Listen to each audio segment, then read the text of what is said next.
Hello YouTube, this is Darkon633 back with another Ben 10 review. This time we're going to take a look at the Ben 10 Reboot 5-inch forearms. Now this is actually something that I was highly looking forward to, since unfortunately the Bandai of America release of forearms, in my opinion, was the most disappointing out of all the figures released.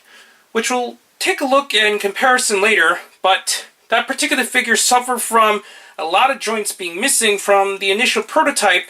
And it was really unfortunate that it ended up happening, since the prototype had a lot more articulation than what it had on the final product. So anyways, we're now going to take a look at the box. The box is the standard 5-inch releases from Playmates for the Ben 10 releases. We have a picture of forearms, his name, buy on the back, and a look at all the other figures that are coming out and figures that have already been released. Now, we're going to take a look at forearms.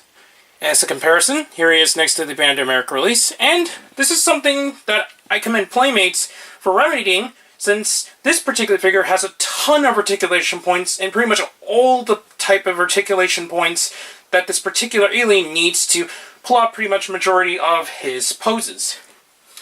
Speaking of which, we'll now go on to the articulation. Articulation-wise, this head is on a ball joint, with high range of movement with no hindrance. He has ball hinges at each of the shoulders, so that's really awesome. Ball hinges as well at the elbows there. Swivels at the wrists. No wrist articulation. Fully jointed hips and fully jointed knees, although there is no other articulation points in the legs. He does include this one accessory, which I guess works for the character, although it's not really too impressive. Basically, it's a set of chains, which he can hold. And basically what they promoted him doing is that you let the character, or forearms in this case, hold on to the chains, and then he just pulls it and breaks it.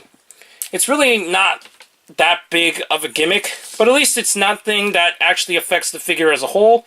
So it's nice that at least Playmates decided to release an accessory with this particular figure, since a lot of the other characters have some kind of accessory to begin with.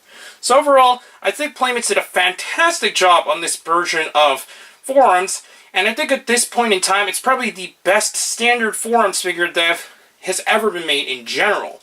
So I highly recommend picking up forearms along with the rest of the aliens from Playmates, since Playmates Toys has done a fantastic job with the new updates, and I can't wait to see what the rest of the aliens end up turning out like. I got this at Toysrus, since once again it is the only place to get these particular figures, and hopefully in the near future they will be released at various other retailers. Anyways, please comment, subscribe, and check out Hero Club and Hirotaku. Also check out my Twitter, Darkon633, and don't forget to check down the other channels down below. Please check the little bell at the bottom of the screen in order to see my content go up as soon as possible. And I'll be back with more Ben 10 reviews, but for now, I'll be seeing you later, YouTube. Bye.